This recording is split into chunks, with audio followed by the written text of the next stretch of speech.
मालिक, मास्टर। प्रदीप बंसल के बगल में खड़े दो युवा विश्वास पात्रों ने आश्चर्य से कहा। हालांकि जब प्रदीप बंसल, जो बिल्कुल बीच में बैठे थे, ने मुख्य प्रबंधक विवेक बंसल की बात सुनी, तो वह आश्चर्यजनक रूप से उदासीन हो गए, मानो उन्होंने कोई बहुत ही सामान्य बात सुन ली हो। मैं समझ गया, प्रदीप बंसल ने धीरे से कहा। प्रदीप बंसल को क्या हो गया है? वो इतना शांत क्यों व्यवहार कर रहा है? क्या उन्होंने इसका पूर्वानुमान लगाया था, या फिर क्या हुआ? नहीं। यद्यपि उसकी अभिव्यक्ति उदासीन थी, फिर भी उसके बारे में एक अजीब गुण का आभास हो सकता था, एक ऐसा गुण जो लगभग हताश रवैये जैसा था। मास्टर, हमें क्या करना चाहिए? वे साफ तौर पर हमारे परिवार को निशाना बना रहे हैं, और वे पहले ही एक दिन में 3 बार भयानक खूनी हाथों के निशान छोड़ चुके हैं। मास्टर, हमें कार्रवाई करनी होगी। हम यहां बैठकर मरने का इंतजार नहीं कर सकते। मुख्य प्रबंधक विवेक बंसल ने विनती की। कुछ कदम उठाओ, प्रदीप बंसल ने अचानक व्यंग्य किया। जब उन्होंने ठंडी हंसी निकाली, तो मुख्य प्रबंधक विवेक बंसल और उनके दो विश्वस्त साथी अपने कुलपति को अचंभित होकर देखने लगे। अचानक प्रदीप बंसल ने एक लंबी आह भरी, फिर अपनी निराशा भरी आंखों को थोड़ा ऊपर उठाया और विवेक बंसल और उसके दो भरोसेमंद विश्वास पात्रों की ओर देखा। तुम्हें जल्दी से चले जाना चाहिए। ये शब्द अचानक प्रदीप बंसल के मुंह से निकले। जब प्रदीप बंसल ने अचानक ऐसा वाक्य कहा, तो उनके मुख्य प्रबंधक विवेक बंसल और उनके दो विश्वस्त विश्वासपात्र अवाक रह गए। गुरुजी, आपका क्या मतलब है? क्या हम जा रहे हैं? हम कहाँ जा रहे हैं? किसी ने आश्चर्य से पूछा। लेकिन प्रदीप बंसल ने आगे कहा, यहां से चले जाओ, तुम जहां चाहो वहां जा सकते हो, बस बंसल परिवार में मत रहो। गुरुजी, क्यों? हाँ, गुरुजी, आप हमें क्यों भेज रहे हैं? मुख्य प्रबंधक विवेक बंसल और उनके दो विश्वस्त साथियों ने एक साथ पूछा। प्रदीप बंसल ने अचानक अपनी आंखें चौड़ी कर ली, क्योंकि अगर आप यहां रहेंगे तो आपको केवल मौत का सामना करना पड़ेगा। जब प्रदीप बंसल ने यह कहा, तो उनके दो विश्वसनीय विश्वासपात्र और मुख्य प्रबंधक विवेक बंसल सभी दंग रह गए। मालिक, अचानक प्रदीप बंसल ने अपनी निराशा भरी आंखें उठाईं और अंतहीन रात को देखते हुए कहा, मैं, प्रदीप, कभी नहीं सोचा था कभी उस समय का राक्षस अभी भी जीवित है। जब प्रदीप बंसल ने अचानक राक्षस शब्द कहा, तो उसके आसपास के सभी लोग उसे भय से देखने लगे। लेकिन तभी मुख्य प्रबंधक विवेक बंसल ने असमंजस में पूछा, मास्टर, आपने अभी एक राक्षस का उल्लेख किया। कौन सा राक्षस? ऐसा कुछ जिसे मानवीय भी नहीं माना जा सकता। वह बेहद दुष्ट और खून का प्यासा था। 20 साल से भी ज्यादा समय पहले हमने अग्रवाल परिवार और कई अन्य मार्शल आर्ट के जानकारों के साथ मिलकर उसे मारने के लिए सेना में शामिल हो गए थे। उसे माउंट लुआन पर रहने के लिए मजबूर किया था और अंततः उसे एक चट्टान से कूदकर मरने के लिए मजबूर किया था। लेकिन मुझे कभी उम्मीद नहीं थी कि वह अभी भी जीवित होगा। वह वापस आ गया है। प्रदीप बंसल ने अचानक कड़वी मुस्कान के साथ कहा। जब उन्होंने बोलना समाप्त किया, तो मुख्य प्रबंधक विवेक बंसल दंग रह गए। 20 साल से भी अधिक समय पहले लुआनशान, अचानक भयानक आकृति का नाम उसके दिमाग में आया। मास्टर, आप एक द हेर्माफ्रोडाइट के बारे में बात कर रहे हैं? हेड स्टीवर्ड विवेक बंसल के मुंह से अचानक डरावने शब्द निकले। जब विवेक बंसल ने हेर्माफ्रोडाइट का नाम लिया, तो उसका चेहरा तुरंत बदल गया, जैसे कि उसने किसी भूत के बारे में सुना हो। विवेक बंसल ने अपना पूरा जीवन बंसल परिवार में बिताया था, इसलिए निश्चित रूप से वह 20 साल से अधिक पहले की घटनाओं के बारे में जानता था। हालांकि प्रदीप बंसल की तरह उसने कभी उम्मीद नहीं की थी कि राक्षस अभी भी जीवित है। हाँ, यह वही है। यह खूनी हाथ का निशान उस राक्षस द्वारा लोगों को मारते समय छोड़ा गया खूनी निशान है। जब तक यह खूनी हाथ का निशान रहेगा, खून की नदियां बहती रहेंगी। प्रदीप बंसल ने निराशा में कहा। इस समय विवेक बंसल ने अचानक बोलना बंद कर दिया, क्योंकि उसका बूढ़ा चेहरा तुरंत भय और आतंक में बदल गया। 20 साल से भी अधिक समय पहले यह द हेर्माफ्रोडाइट व्यक्ति अपनी क्रूरता, उग्रता और रक्त पिपासा के लिए सभी के लिए जाना जाता था। अब जबकि द हेर्माफ्रोडाइट फिर से प्रकट हो गया है और खूनी हाथ का निशान अब बंसल परिवार के द्वार पर छोड़ दिया गया है, ऐसा लगता है कि इस बार बंसल परिवार वास्तव में बर्बाद हो गया है। तुम सब जाओ, विवेक बंसल, जाओ और दूसरों को सूचित करो, उनसे कहो कि वे सब चले जाएं। प्रदीप बंसल ने अचानक निराशा से अपने मुख्य प्रबंधक विवेक बंसल की ओर देखा और कहा। प्रदीप बंसल के ऐसा कहने के बाद उनके बगल में बैठे दो विश्वसनीय सदस्यों ने तुरंत कहा, कुलपति, हम नहीं जाएंगे। क्या तुम सब यहीं रहकर मरना चाहते हो? प्रदीप बंसल अचानक गुस्से से चिल्लाया, लेकिन तभी उसके बगल में खड़े किसी व्यक्ति ने कहा, कुलपति, आइए हम उस राक्षस से लड़ें। मैं नहीं मानता कि हमारे परिवार में इतने सारे लोग हैं, हम सिर्फ एक राक्षस से डरते हैं। हाँ, गुरुजी, आइए हम उस राक्षस से मौत तक लड़ें, दो विश्वसनीय सदस्यों ने कहा, उनकी आंखें क्रोध से लाल थीं। उस समय विवेक बंसल ने अचानक कहा, कुलपति, मुझे लगता है कि हम उस राक्षस से लड़ सकते हैं। हम में से इतने सारे लोग हैं कि हम उसका मुकाबला नहीं कर सकते। उनके ऐसा कहने के बाद प्रदीप बंसल ने एक कड़वी मुस्कान दी, क्योंकि केवल वह अपने दिल में जानता था कि बंसल परिवार में कोई भी उस राक्षस का मुकाबला नहीं कर सकता था।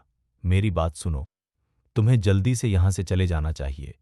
यह बंसल परिवार के लिए कुछ वंश परंपरा को बचाए रखने का एक तरीका है। प्रदीप बंसल ने एक बार फिर अपने अधीनस्थों को सलाह दी, लेकिन वे करीबी सहयोगी कैसे जा सकते थे? उनकी आंखें लाल थी और वे कह रहे थे, मालिक, हम यहां से कभी नहीं जाएंगे, भले ही हमें मरना पड़े। हाँ, मैं यहां से जाने की बजाय मरना पसंद करूंगा।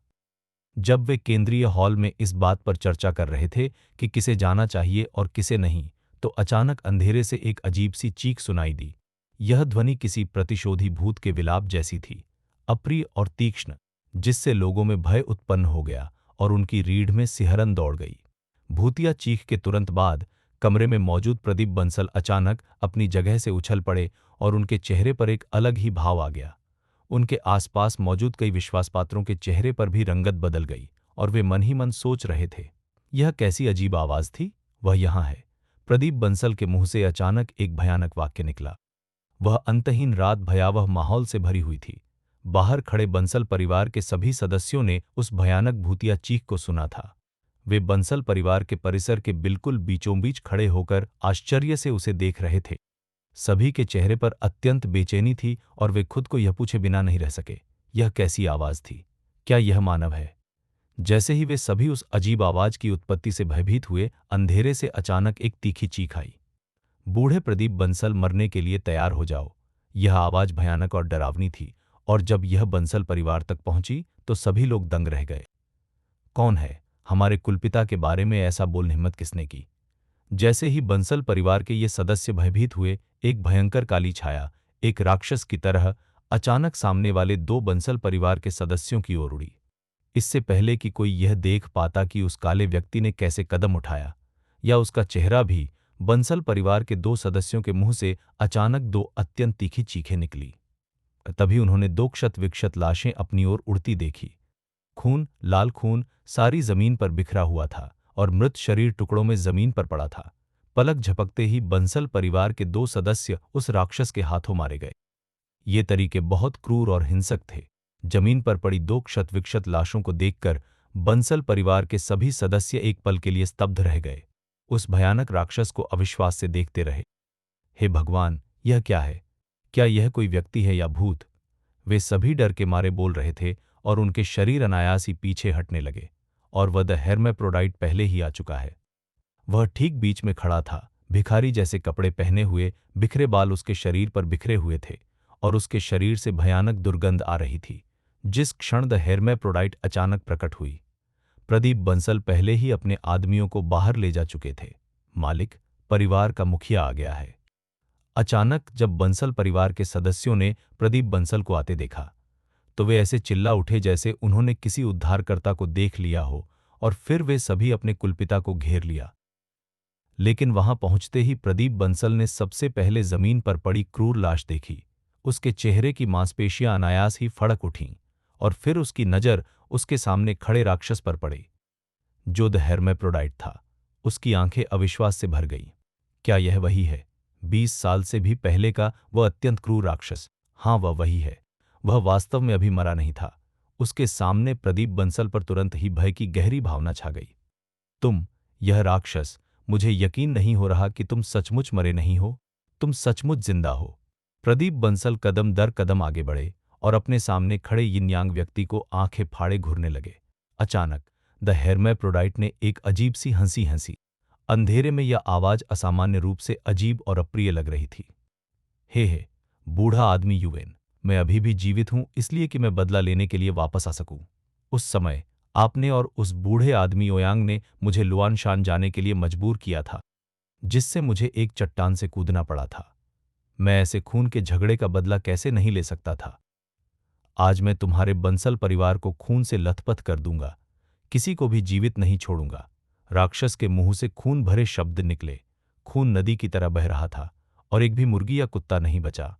जब सबने यह सुना तो उनके चेहरों पर भय की गहरी भावना उभर आई।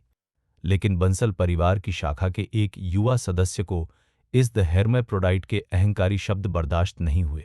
वह दहाड़ता हुआ आगे बढ़ा और बोला, क्या तुम राक्षस सोचते हो कि तुम मेरे बंसल परिवार को नष्ट कर सकते हो? तुम मौत को दावत दे रहे हो। वह दहाड़ा, अपने हाथ में चाकू उठाया और अपने सामने खड़ी द हेर्मेप्रोडाइट स्त्री पर झपटा। जब प्रदीप बंसल ने देखा कि उसके आदमी अचानक द हेर्मेप्रोडाइट की ओर दौड़ पड़े हैं, तो वह घबराकर चिल्लाया, नहीं। दुर्भाग्यवश बहुत देर हो चुकी थी, क्योंकि वह निडर बच्चा पहले ही आगे बढ़ चुका था। जैसे ही वह द हेर्मेप्रोडाइट पर झपटा, द हेर्मेप्रोडाइट के होठों पर अचानक एक क्रूर मुस्कान आ गई। फिर उसका एक हाथ अचानक भूतिया हाथ की तरह बाहर निकला और एक हल्की सी धमाक के साथ वह भयानक भूतिया हाथ लड़के के दिल में धंस गया, इससे पहले कि वह उस तक पहुंच पाता। आह! सामने खड़े बंसल परिवार के सभी सदस्य, जिनमें स्वयं प्रदीप बंसल भी शामिल थे, पूरी तरह से भयभीत थे। क्रूर, कितना क्रूर! बंसल परिवार के युवा सदस्य ने कभी सोचा भी नहीं था कि यह राक्षस सचमुच उसके दिल में हाथ डाल देगा। इस पल अपनी छाती में खून से लथपथ बांह को उन हताश आंखों से घूरते हुए वह स्तब्ध रह गया। तभी उसके होठों से पीड़ा भरी चीख निकली। फिर द हेर्मेप्रोडाइट ने तेजी से अपना हाथ बाहर खींच लिया। उसके हाथ खून से सने हुए थे। वह अपनी हथेली में एक जीवित हृदय पकड़े हुए था। जहां तक उस युवक की बात है, वह मृत अवस्था में जमीन पर पड़ा था। उसकी आंखें खुली हुई थीं। उसकी छाती के छेद से बहता लाल रक्त पूरे ठंडेदान को लाल कर रहा था। कितना ताज़ा दिल है!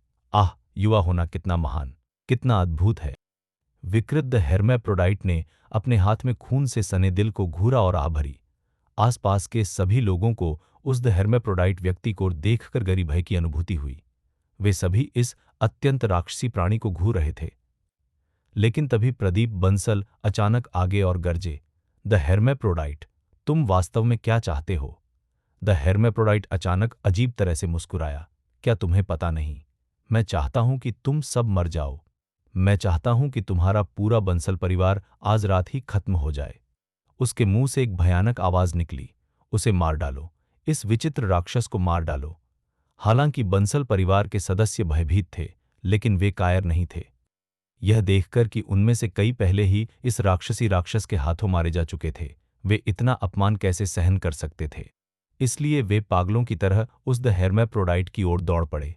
भले ही इसका मतलब मौत हो, वे इस राक्षस के साथ नष्ट हो जाएंगे। रात होती है, हत्या शुरू होती है। जैसे ही बंसल परिवार के सदस्य द हेर्मेप्रोडाइट की ओर दौड़े, उनकी आंखों में रक्तपिपासु इच्छा चमक उठी। यह खून की प्यास थी। अचानक उसका शरीर हरकत में आया और उसने बंसल परिवार के सदस्यों का वध करना शुरू कर दिया, मानो वह पागल हो गया हो। जहां भी उसका शरीर गया, हर जगह खून बह रहा था और उसके बाद पीड़ा की हृदय विदारक चीखें सुनाई दे रही थीं। यद्यपि बंसल परिवार में कई सदस्य हैं, फिर भी वे इस राक्षसी राक्षस का मुकाबला कैसे कर सकते हैं? कुछ ही देर में इस विकृत व्यक्ति के हाथों लगभग 1 दर्जन लोग मारे गए। उसके हाथ खून से सने हुए थे और उसकी आंखों में हत्या की तीव्र इच्छा और भी प्रबल होती जा रही थी। अपने परिवार के सदस्यों को एक-एक करके अपने हाथों मरते हुए देखना, कुछ के सिर काट दिए गए थे, कुछ के अंग तोड़ दिए गए थे और कुछ के दिल निकाल लिए गए थे। इस वीभत्स दृश्य को देखकर प्रदीप बंसल की आंखों में दुखद निराशा झलक रही थी। अचानक उसका वृद्ध शरीर अंधेरे आकाश की ओर देखने लगा और पूरा आकाश उदास हो गया। अचानक वह अपने मुख्य प्रबंधक विवेक बंसल की ओर मुड़ा, जो पहले से ही ईर्ष्या से व्याकुल था, और उसे कुछ निर्देश दिए। विवेक बंसल, मेरी आज्ञा सुनो, प्रदीप बंसल ने अचानक आदेश दिया। युवेन दशकों से बंसल परिवार में छिपा हुआ था और उतने ही समय तक उनका प्रबंधक भी रहा था। अपने कुलपिता को आदेश देते देख वह तुरंत जमीन पर घुटनों के बल बैठ गया। मास्टर, उसने पुकारा, उसकी आंखें लाल थीं। लेकिन तभी प्रदीप बंसल ने कहा, मैं तुम्हें इस अराजकता में अकेले भागने का आदेश देता हूं। जितना दूर भाग सकते हो भाग जाओ। याद रखो, तुम्हें बंसल परिवार की कुछ जीवन रेखा बचाकर रखनी होगी। प्रदीप बंसल के शब्दों को सुनकर विवेक बंसल की आंखें लाल हो गईं और वह प्रदीप बंसल को घूरने लगा। कुलपति, इस बूढ़े आदमी को यहीं रहने दो और तुम्हारा साथ दो। तुम कमीने, मैंने तुमसे कहा था कि तुम चले जाओ, तो यहां से चले जाओ। क्या आप चाहते हैं कि हमारा पूरा बंसल परिवार आज यहीं मर जाए? क्या आप चाहते हैं कि हमारा बंसल परिवार हमेशा के लिए दुनिया से गायब हो जाए? जाओ, जल्दी जाओ, प्रदीप बंसल गुस्से से दहाड़ा। लेकिन मुख्य प्रबंधक विवेक बंसल के बारे में क्या?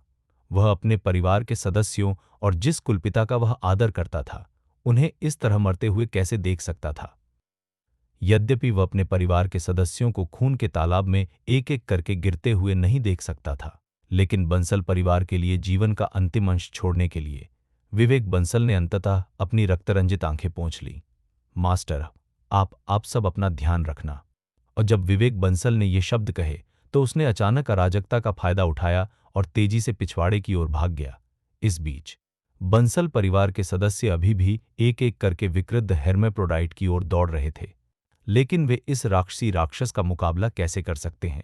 हर एक जो ऊपर जाता है, एक मरता है। पूरा बंसल परिवार चीख पुकार और विलाप से भर गया। हे राक्षस, मैं तुझसे मरते दम तक लड़ूंगा। अचानक अंधेरे से एक दहाड़ सुनाई दी। प्रदीप बंसल ने आखिरकार अपनी चाल चली।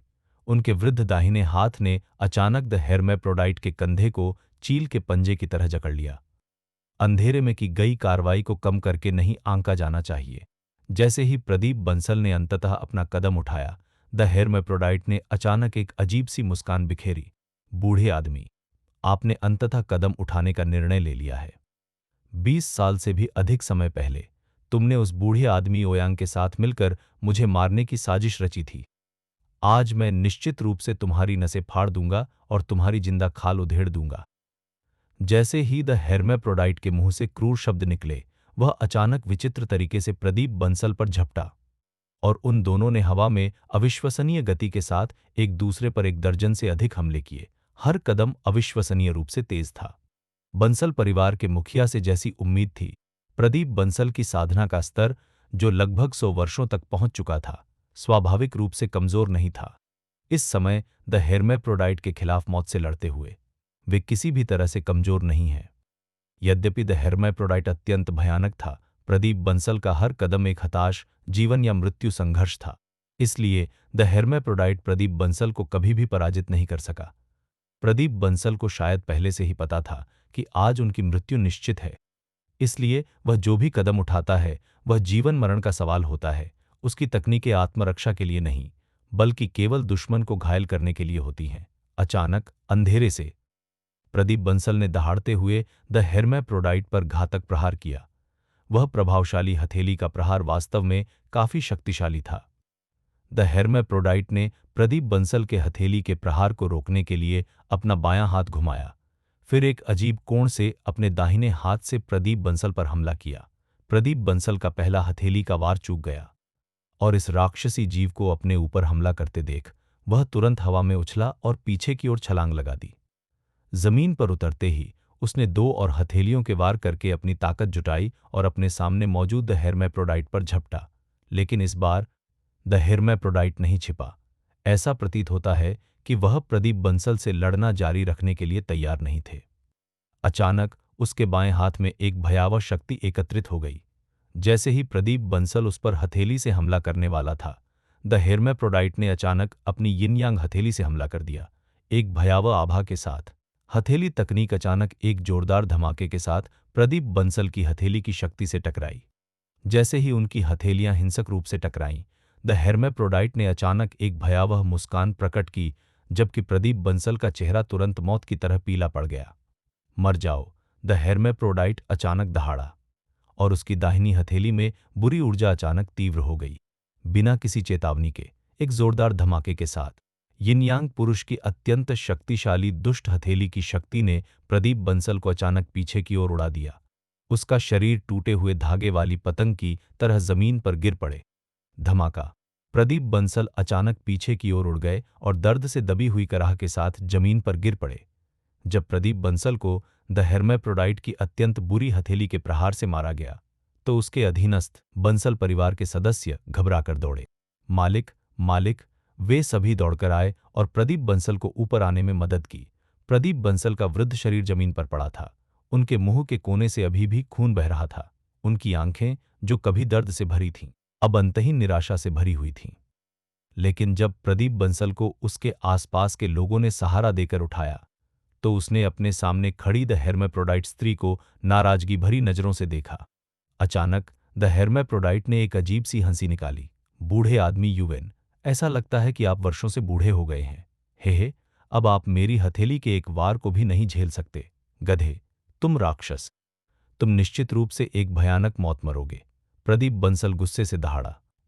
प्रदीप बंसल के अपमान को सुनकर द हेर्माफ्रोडाइट ने अचानक उपहास किया। भले ही मैं मर जाऊं, मैं तुम्हारे पूरे बंसल परिवार को उनके जीवन से भुगतान करवाऊंगा। आज मैं तुम्हारे पूरे बंसल परिवार का वध कर दूंगा, एक भी जीवित नहीं छोड़ूंगा। जैसे ही द हेर्माफ्रोडाइट ने भयंकर आवाज में बात की, उसके बगल में खड़े बंसल परिवार के सदस्य तुरंत उस पर टूट पड़े। लेकिन वे इस राक्षस का मुकाबला कैसे कर सकते हैं? इससे पहले कि वे उसके शरीर तक पहुंचते, द हेर्माफ्रोडाइट ने अचानक अपना दाहिना हाथ उठाया और एक अजीब, दुष्ट आभा उनकी ओर दौड़ी। तभी अचानक उनके मुंह से पीड़ा भरी चीखें फूट पड़ीं, इससे पहले कि उनके शरीर पूरी तरह से ढह जाते। द हेर्माफ्रोडाइट पुरुष का भयानक आकार उनकी ओर उड़कर आ चुका था। फिर उसने देखा कि बंसल परिवार के सदस्य एक-एक करके उसके हाथों मर रहे हैं। दर्द की चीखें और विलाप एक खूनी नरसंहार की तरह थे। गंभीर रूप से घायल प्रदीप बंसल ने अपने परिवार के सदस्यों को अपनी आंखों के सामने एक-एक करके मरते देखा। उनकी आंखें पूरी तरह से लाल हो गईं। तुम राक्षस, मैं तुमसे मरते दम तक लड़ूंगा। दहाड़ते हुए प्रदीप बंसल ने अचानक अपनी गंभीर चोटों की परवाह नहीं की और दोनों हथेलियों से द हेर्माफ्रोडाइट पर भयंकर हमला किया, मानो वह पागल हो गया हो।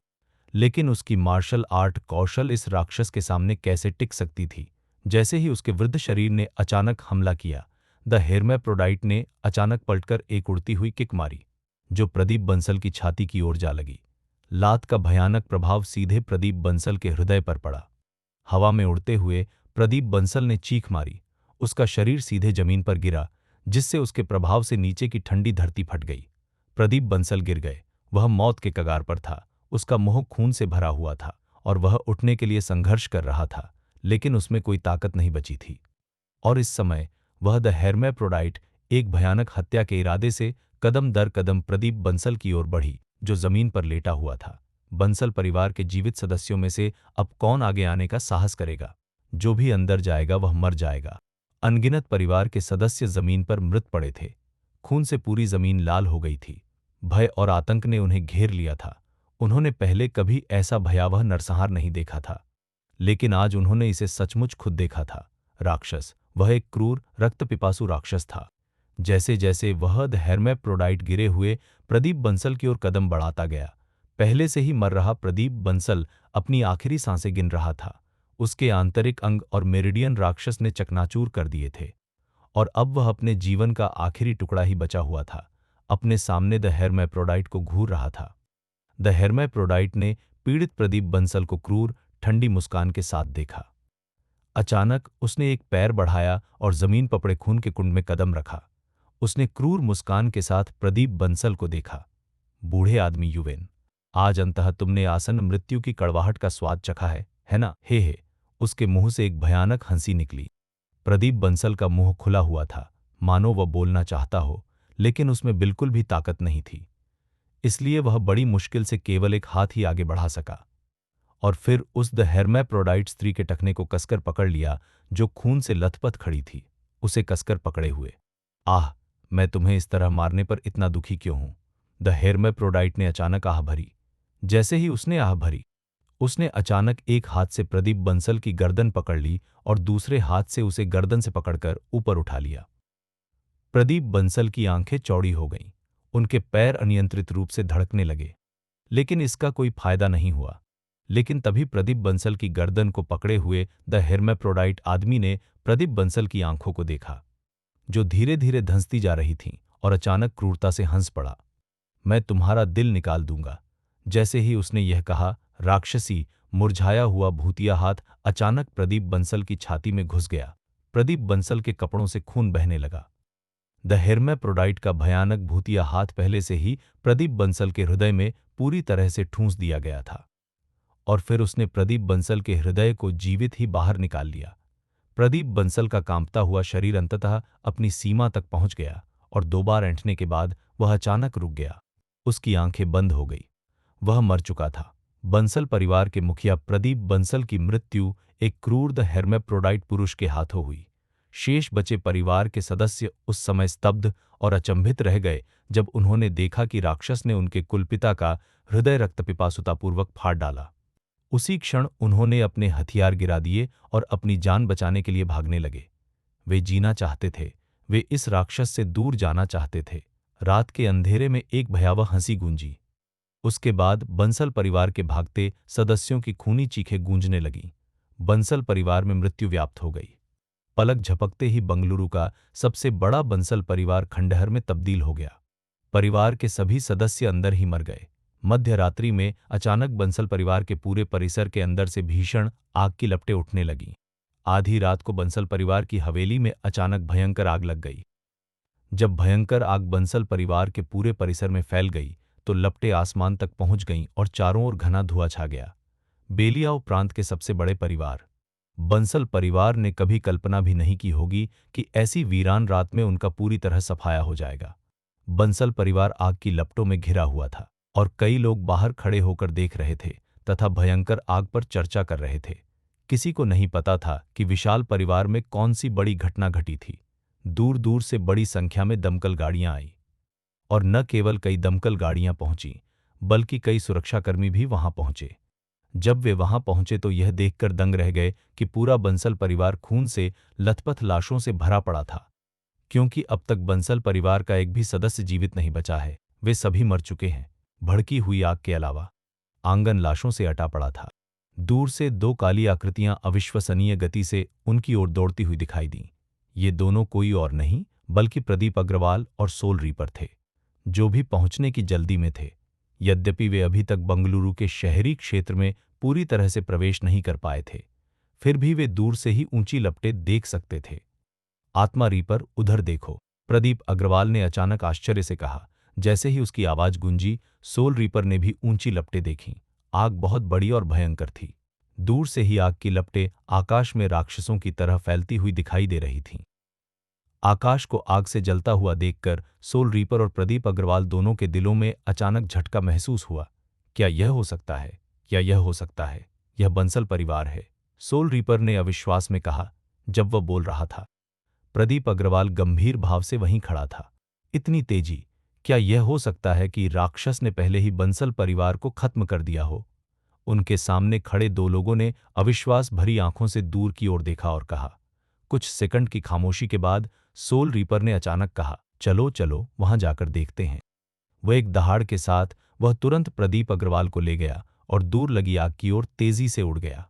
उन्हें यकीन ही नहीं हो रहा था कि विशाल बंसल परिवार इतनी जल्दी ही राख हो गया था। दोनों पूरे रास्ते बेतहाशा भागते रहे। अंततः जब आग सभी दिशाओं में फैल ही रही थी, प्रदीप अग्रवाल और गहुन वहां पहुंचे। रात जो पहले शांत थी, अब बंगलुरु के कई नागरिकों से घिरी हुई थी और दमकल गाड़ियां घटनास्थल की ओर दौड़ रही थीं। यहां तक कि घटनास्थल व्यवस्था बनाए रखने के लिए कई सुरक्षा गार्ड भी मौजूद थे। जब प्रदीप अग्रवाल और गहुन वहां पहुंचे तो उन्होंने केवल भयंकर आग और खून से लथपथ लाशों को सफेद चादरों से ढके देखा, जिन्हें सुरक्षा गार्ड ले जा रहे थे। अपने सामने यह दृश्य देखकर सोल रीपर और प्रदीप अग्रवाल दोनों को अचानक भय का झटका महसूस हुआ। बंसल परिवार सचमुच खत्म हो गया है। सचमुच इस तरह से खत्म हो गया है, प्रदीप अग्रवाल ने अविश्वास में जीभ चटकाते हुए कहा। यहां तक कि आत्मा रीपर भी पूरी तरह से हैरान था। जमीन से उठती हुई अनेक रक्तरंजित लाशों और आसमान में फैलती लपटों को देखकर प्रदीप अग्रवाल अचानक आगे बढ़ गया। सोल रीपर ने प्रदीप अग्रवाल को एक कदम आगे बढ़ते देखा और अचानक उसे पकड़ लिया। तुम क्या कर रहे हो? लेकिन प्रदीप अग्रवाल ने कहा, मैं देखना चाहता हूं कि क्या बंसल परिवार का कोई सदस्य अभी भी जीवित है। कोई भी जीवित नहीं बचेगा, आत्मा रीपर ने अचानक आह भरी। ऐसा कोई तरीका नहीं है कि एक भी व्यक्ति उस राक्षस के हमले से बच सके, सोल रीपर ने स्पष्ट रूप से कहा। प्रदीप अग्रवाल को अपने दिल में यह अच्छी तरह से पता था कि यिन यांग लोगों के खिलाफ बचने की कोई संभावना नहीं है, लेकिन फिर भी उसने आशा की एक किरण पकड़ रखी थी। वहां मौजूद लोग भड़की हुई आग और बंसल परिवार के सदस्यों द्वारा एक एक करके शवों को ले जाते हुए देखकर विलाप कर रहे थे। इस महान परिवार को क्या हो गया? यह सब रातों रात कैसे खत्म हो गया? और इतने सारे लोग कैसे मर गए? मैंने सुना है कि यह बदला लेने के लिए एक दुश्मन था, इसलिए उन्होंने पूरे बंसल परिवार का कत्लेआम कर दिया और पूरे कबीले को जला दिया। हाँ, कौन सा दुश्मन? बंसल परिवार में 100 से अधिक सदस्य हैं और उनके पास बहुत सारे अंगरक्षक हैं और मुझे नहीं पता, मैं केवल इतना कह सकता हूं कि दुश्मन शायद बहुत शक्तिशाली है। वह बूढ़ा आदमी कहाँ है? बंसल परिवार का मुखिया कहाँ है? बुजुर्ग आदमी, क्या तुमने सुना नहीं कि उन सुरक्षा गार्डों ने क्या कहा? जब वे अंदर गए तो बंसल परिवार के मुखिया का सिर जिंदा ही काट दिया गया था। यह तरीका बेहद क्रूर था। उसका दिल भी निकाल लिया गया था और बंसल परिवार के घर के बीचों बीच मुख्य द्वार के ऊपर लटका हुआ था। ओह, उसकी मौत कितनी भयानक थी! यह सही है। ऐसा लगता है कि बंसल परिवार ने सचमुच एक क्रूर दुश्मन को नाराज कर दिया है। आसपास के नागरिक जो यह सब देख रहे थे, सभी अपना खेद व्यक्त कर रहे थे। यह बहुत दुख की बात है कि इतना बड़ा परिवार इस तरह नष्ट हो गया। अपने आसपास खड़े दर्शकों की चर्चा सुनकर प्रदीप अग्रवाल और सोल रीपर पूरी तरह से दंग रह गए। वे तब दंग रह गए जब उन्होंने सुना कि बंसल परिवार के मुखिया प्रदीप बंसल का सिर काट दिया गया है और उनका दिल निकाल लिया गया है तथा उनका शरीर बंसल परिवार के परिसर के बीचों बीच लटका हुआ है। उनके दिलों से गहरी नफरत फूट पड़ी। यह तो बहुत ही अपमानजनक है। वह राक्षस बिल्कुल राक्षसी है। आत्मा रीपर दहाड़ा। और प्रदीप अग्रवाल का क्या? इस समय हालांकि उसकी आंखें गुस्से से भरी हुई थीं, अगर आप उसकी आंखों में गहराई से देखें तो आपको उनमें छिपा एक गहरा डर दिखाई देगा। मैं अपने परिवार के पास वापस जाना चाहता हूं। ये शब्द अचानक प्रदीप अग्रवाल के मुंह से निकले। जब प्रदीप अग्रवाल ने अचानक ये शब्द कहे तो सोल रीपर ने अपना सिर घुमाया और उसकी ओर देखा। क्या आप चिंतित हैं कि राक्षस आपके परिवार पर हमला करेगा? सोल रीपर ने प्रदीप अग्रवाल की ओर देखते हुए पूछा। प्रदीप अग्रवाल ने, जिसका चेहरा मौत की तरह पीला पड़ गया था, कहा, वह निश्चित रूप से जाएगा। इसलिए मुझे मदद के लिए अपने परिवार के पास वापस जाना होगा, प्रदीप अग्रवाल ने चिंतित होकर कहा। प्रदीप अग्रवाल के शब्दों को सुनकर सोल रीपर ने थोड़ा भौहें चढ़ाईं। लेकिन अगर आप अभी वापस चले गए तो मुझे डर है कि आपका परिवार आपके खिलाफ कुछ पूर्वाग्रह रख सकता है ना? क्या वे तुम्हारी बात सुनेंगे? आत्मा रीपर ने पूछा। हाँ, यह मत भूलिए कि प्रदीप अग्रवाल नर्कद्वार का सदस्य हुआ करता था और इतने सालों से परिवार से दूर रहा है। अब जब वह अचानक वापस आ गया है तो परिवार के लोग उसके प्रति कोई पूर्वाग्रह कैसे नहीं रख सकते? एक क्षण सोचने के बाद प्रदीप अग्रवाल ने ठंडे स्वर में कहा, मुझे इनमें से किसी की भी परवाह नहीं है। मैं बस वापस जाना चाहता हूं और अपने परिवार को उस राक्षस से लड़ने में मदद करना चाहता हूं। प्रदीप अग्रवाल ने यह निर्णय लेने के बाद अचानक मुड़कर धीरे धीरे अंधेरे में चला गया। प्रदीप अग्रवाल पर अंधकार छा गया था और ऐसा लग रहा था कि वह अपने परिवार के पास लौटने के लिए दृढ़ था। इस समय सोल रीपर भी तेजी से पीछे पीछे आ गया। उसके पीछे जाने के बाद प्रदीप अग्रवाल ने अचानक मुड़कर सोल रीपर की ओर देखा। तुम्हें मेरे साथ वापस आने की जरूरत नहीं है और न ही तुम्हें मेरे साथ इतना बड़ा जोखिम उठाने की जरूरत है। ये शब्द प्रदीप अग्रवाल के मुंह से निकले। सोल रीपर को वास्तव में इन 4 प्रमुख परिवारों के मामलों में शामिल होने की कोई आवश्यकता नहीं है। क्या तुम्हें मेरी मदद की जरूरत नहीं है? सोल रीपर ने प्रदीप अग्रवाल से पूछा। वे इतने लंबे समय से साथ हैं कि वे अभिन्न मित्र बन गए हैं।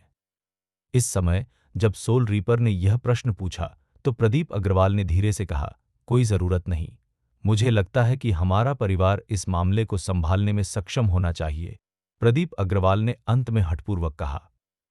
जब सोल रीपर ने प्रदीप अग्रवाल की यह जिद सुनी कि वह उसकी मदद नहीं करेगा तो उसने कुछ और नहीं कहा। एक पल सोचने के बाद उसने बस प्रदीप अग्रवाल की ओर देखा और कहा, ठीक है तो अपना ध्यान रखना। यह कहने के बाद प्रदीप अग्रवाल अंधेरे में कदम दर कदम आगे बढ़ गया। आत्मा रीपर उसे केवल दूर से ही देख सकता था। वह जानता था कि प्रदीप अग्रवाल ने उसे मदद करने के लिए क्यों नहीं जाने दिया। ऐसा इसलिए था क्योंकि प्रदीप अग्रवाल को चिंता थी कि कहीं वह सोल रीपर को अपने साथ नीचे न खींच ले। हर कोई जानता है कि वह राक्षसी द हेर्मेप्रोडाइट कितनी भयानक है। हालांकि प्रदीप अग्रवाल अपने परिवार की मदद के लिए लौटने की योजना बना रहा है, क्या उसका परिवार इस बार द हेर्मेप्रोडाइट के हमले का सामना कर पाएगा? सच कहूं तो खुद प्रदीप अग्रवाल भी चिंतित है। उसने पहले भी उस द हेर्मेप्रोडाइट की भयानक शक्ति देखी थी, इसलिए अपने दोस्तों को फंसाने से बचने के लिए प्रदीप अग्रवाल ने मदद करने के लिए अपने परिवार के पास लौटने का फैसला किया। रात गहराती जा रही थी, जबकि बंसल परिवार की विशाल आग अभी भी वहां भयंकर रूप से जल रही थी। हवा में घना धुआं फैल गया, जिसमें जलती हुई लाशों की गंध थी। इतना बड़ा परिवार रातों रात खत्म हो गया। वह पूरा बंसल परिवार रातों रात खत्म हो गया। बंसल परिवार के मुखिया का जीवित रहते ही सिर काट दिया गया और उसका दिल भी पूरी तरह से निकाल दिया गया। उसके शरीर को हॉल के बीचों बीच लटका दिया गया। बंसल परिवार आग की लपटों में घिर गया और उनकी सदियों पुरानी विरासत निर्दयी आग से पूरी तरह नष्ट हो गई। अगले ही दिन ये बड़ी बड़ी सुर्खियां प्रमुख मीडिया संस्थानों और इंटरनेट के पहले पन्ने पर महामारी की तरह छाने लगीं। चाहे मनोरंजन के अखबार हों या बड़े वित्तीय अखबार, सभी ने बंसल परिवार के बारे में लेख प्रकाशित किए। बहरहाल, बंसल परिवार के संपूर्ण विनाश की खबर तुरंत जंगल की आग की तरह फैलने लगी। हर कोई इस भयावह घटना के बारे में बात कर रहा था। कोई नहीं जानता कि बंसल परिवार के साथ कौन सी बड़ी घटना घटी जिसके कारण यह आपदा आई। सशस्त्र समूह विवान पिछले कुछ दिनों से बंद दरवाजों के पीछे चेन की मरम्मत का काम कर रहा है। जब से विवान ने महायान श्रृंखला के पहले स्तर यानी क्यूई मार्गदर्शक तकनीक की साधना शुरू की है, विवान का मन और आत्मा निर्मल और उज्ज्वल हो गए हैं। उसने अपने पूरे शरीर में इतना सहज पहले कभी महसूस नहीं किया था। अब उसने मूलतः क्यूई प्रेरण तकनीक का पहला स्तर पूरा कर लिया है और विवान ने श्वास तकनीक में पूरी तरह से महारत हासिल कर ली है। इसके अलावा विवान को यह भी महसूस होता है कि उसके शरीर में ऊर्जा और भी मजबूत होती जा रही है। उस महाअसीम तकनीक की शक्ति का एहसास होने पर विवान ने दूसरे स्तर का ध्यानपूर्वक अध्ययन करना शुरू किया। प्रवेश वांछित प्रभाव प्राप्त करने के लिए व्यक्ति को मानसिक और शारीरिक शून्यता की स्थिति में होना चाहिए, व्याकुलता और बेचैनी से मुक्त होना चाहिए। यह देश में प्रवेश करने पर महाभासत्र मार्शल आर्ट की प्रारंभिक स्वीकृति का प्रतीक है। क्यूई प्रेरक तकनीक के पहले स्तर को एक संक्रमण माना जा सकता है, जबकि ज्ञानोदय के क्षेत्र में प्रवेश वह है जब शरीर धीरे धीरे महान अपरिमेय की वास्तविक शक्ति तक पहुंचने लगता है। हालांकि देश में प्रवेश करने के बाद ही कोई व्यक्ति वास्तव में शक्तिशाली महाभासत्र की खेती शुरू कर सकता है। इसके अलावा विवान ने पाया कि जब वह चेन क्यूई प्रेरण तकनीक की साधना कर रहा था, तो यह अचानक पहले की तुलना में बहुत अधिक कठिन हो गया। मानसिक साधना विधि की प्रत्येक परत और मंत्र की प्रत्येक परत का गहरा अर्थ था, और विवान को इसे समझने से पहले हमेशा कई बार पढ़ना पड़ता था। हालांकि इसने विवान को नहीं रोका और वह चेन की मरम्मत पर लगन से काम करता रहा। कुछ ही दिनों में विवान ने महायान असीम क्षेत्र के दूसरे स्तर के एक हिस्से की साधना की, अवस्था में प्रवेश की अवस्था। चूंकि अवस्था में प्रवेश का यह दूसरा स्तर क्यू प्रेरक तकनीक के पहले स्तर से के अधिक कठिन था, इसलिए विवान की इसकी साधना काफी धीमी थी। जैसे ही विवान अक्सियो अभ्यास कर रहा था, महाअसीम उसने अचानक कई भाइयों को अपने कमरे की ओर तेजी से चलते देखा। जगदीश, जो आगे चल रहा था और हाथ में एक अखबार पकड़े हुए था, उसके चेहरे पर अजीब सा भाव था। उसके पीछे चल रहे रोहित और राक्षस जी के चेहरे पर भी अजीब सा भाव था। इससे पहले कि वे विवान के कमरे में पहुंचते, विवान को उनके कदमों की आहट सुनाई देने लगी। उन्होंने एक गहरी सांस ली, फिर धीरे से अपने हाथ नीचे किए, अपने सामने रखे महाअसीम मंत्र को उठाया और उसे दूर रख दिया। उसी समय सभी भाई दरवाजे पर आ पहुंचे। छोटे मालिक। उसी समय बाहर से जगदीश की आवाज गूंजी। उसकी आवाज गूंजने के बाद विवान ने धीरे से कहा, अंदर आइए। तभी जगदीश और उसके भाइयों ने दरवाजा खोला और अंदर आ गए। बॉस, कुछ बड़ा हुआ है। जगदीश अंदर आते ही चिल्लाया। यह कहते हुए वह तेजी से विवान की ओर चली गई। जगदीश की बातें सुनकर विवान थोड़ा चौंक गया और पूछा, क्या हुआ? क्या चंद्रेश चौधरी की हालत फिर से खराब हो गई है? पिछले कुछ दिनों में चंद्रेश चौधरी की हालत में सुधार होने लगा था, लेकिन विवान हाई काफी चिंतित हो गया जब उसने अचानक मुखर जगदीश को यह कहते सुना कि कुछ बड़ा होने वाला है। उसने सोचा कि चंद्रेश चौधरी को कुछ हो गया है। जैसे ही विवान ने चिंता के साथ सवाल पूछा, जगदीश ने तुरंत कहा, युवा मास्टर, यह सीनियर चौधरी के बारे में नहीं है। जगदीश की बातें सुनकर विवान को थोड़ी राहत महसूस हुई और उसने पूछा, क्या बात है युवा मास्टर? क्या आपको अभी भी वह बंसल परिवार याद है जिस पर हमने एक बार छापा मारा था? जगदीश ने अचानक पूछा। जब जगदीश ने अचानक बहुत समय पहले बंसल परिवार का मामला उठाया, तो विवान थोड़ा हैरान हो गया। बंसल परिवार? बेशक मुझे याद ने कहा। विवान को निश्चित रूप से याद था कि वह और उसके भाई बंसल परिवार की तलवार गुफा में घुस गए थे और यहां तक कि बंसल परिवार का सबसे बेशकीमती खजाना भी चुरा लिया था, प्राचीन वज्रकेतु तलवार। वह बंसल परिवार को कैसे याद नहीं कर सकता था। इसके अलावा प्रदीप बंसल ने उन पर लगातार हमला किया और विवान की भुजाओं को लगभग अपंग बना दिया, जिसे विवान ने स्वाभाविक रूप से स्पष्ट रूप से याद किया। हालांकि वह यह नहीं समझ पा रहा था कि उसके भाइयों ने अचानक इस महत्वपूर्ण मोड़ पर बंसल परिवार का जिक्र क्यों किया। जैसे ही विवान यह सोच रहा था, उसने अचानक अपने बगल में जगदीश को यह कहते सुना, छोटे मालिक, बंसल परिवार रातों रात खत्म हो गया। जब विवान ने अचानक जगदीश को ये शब्द कहते सुना तो वह बहुत आश्चर्यचकित हुआ। क्या? विवान ने अविश्वास से पूछा। फिर जगदीश ने आगे कहा, युवा स्वामी, बंसल परिवार के इतने सारे सदस्य रातों रात मारे गए और पूरा परिवार जलकर खाक हो गया। जब विवान ने जगदीश को फिर से कहते सुना तो वह तुरंत चौंक गया। उसका चेहरा खामोश आतंक से भरा हुआ था। यह सच है या झूठ? तुम्हें यह जानकारी कहाँ से मिली? विवान ने जल्दी से पूछा। जगदीश ने तुरंत वह अखबार निकाला जो उसने अभी अभी देखा था और विवान को देते हुए कहा, बॉस, हमने भी इसे अभी देखा है, लेकिन मीडिया और टीवी हर समय इसके बारे में बात कर रहे हैं। रोहित ने वहां कहा। दिखने से तो ऐसा लगता है कि यह असली है। यह भयानक समाचार सुनकर विवान की अभिव्यक्ति तुरंत जम गई। फिर उसने जल्दी से जगदीश के हाथ से अखबार छीन लिया और उसे ध्यान से पढ़ने लगा। अखबार की सुर्खी साफ और बड़े अक्षरों में थी, पूरा बंसल परिवार खत्म, प्रदीप बंसल का सिर बिल्कुल बीच में लटका हुआ है। शीर्षक और उसके साथ लगी भड़की हुई आग की छवि को देखकर विवान दंग रह गया। हे भगवान, बंसल परिवार जैसा इतना बड़ा परिवार कैसे नष्ट हो सकता है? विवान ने अविश्वास से अपने मन में सोचा।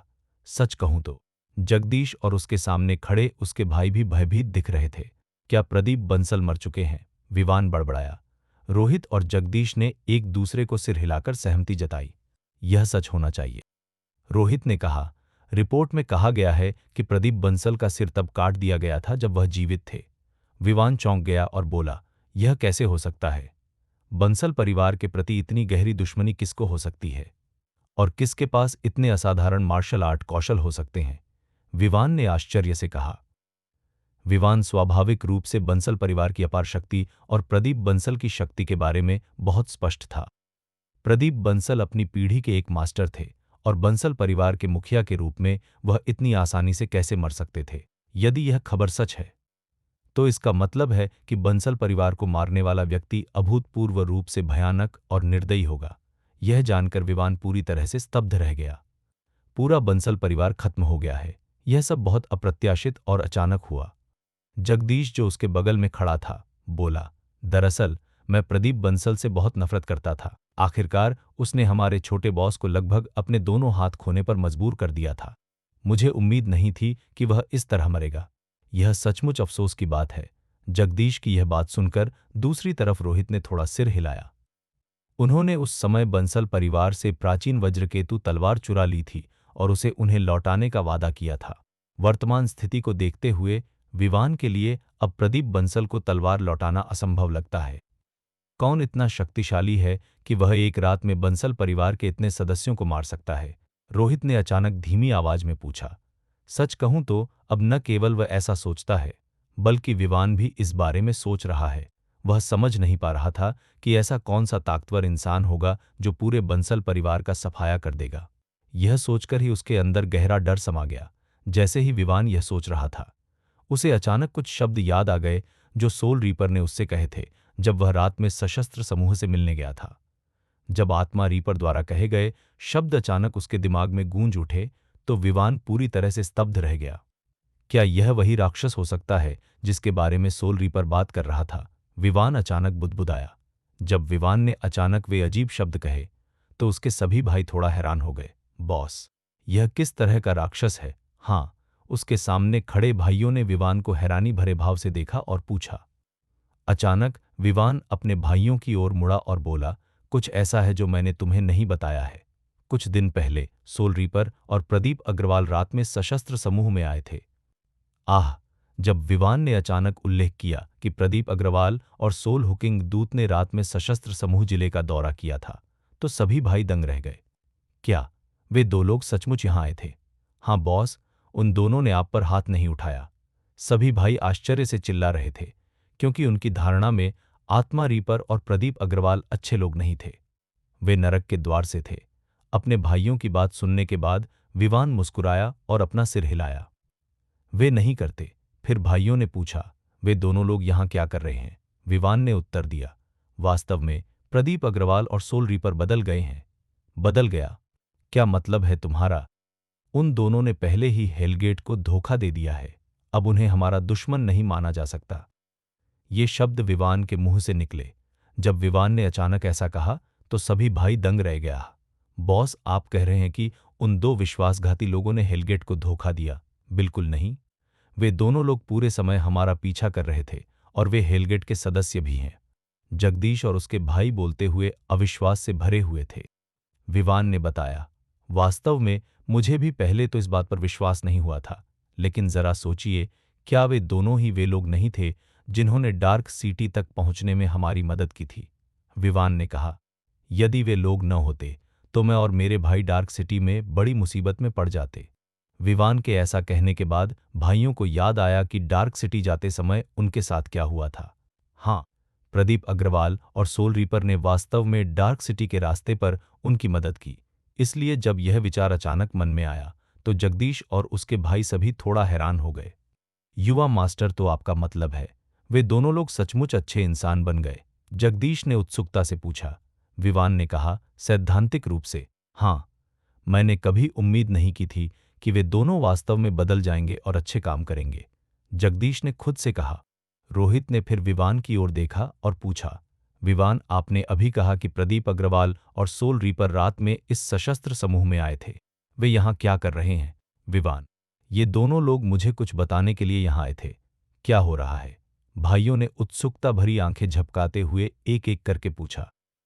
उन्होंने मुझे बताया कि नरक के द्वार का नेता एक राक्षस को मुक्त करने जा रहा है जो दशकों से दानव गुफा में दफन है, विवान ने कहा। विवान की बातें सुनकर उसके सामने खड़े भाई तुरंत हैरान हो गए। राक्षसों का अड्डा? राक्षस? तुम्हारा क्या मतलब है? भाइयों ने हैरान होकर पूछा। विवान ने कहा, मैं उस राक्षस गुफा में मौजूद राक्षस के बारे में ज्यादा नहीं जानता।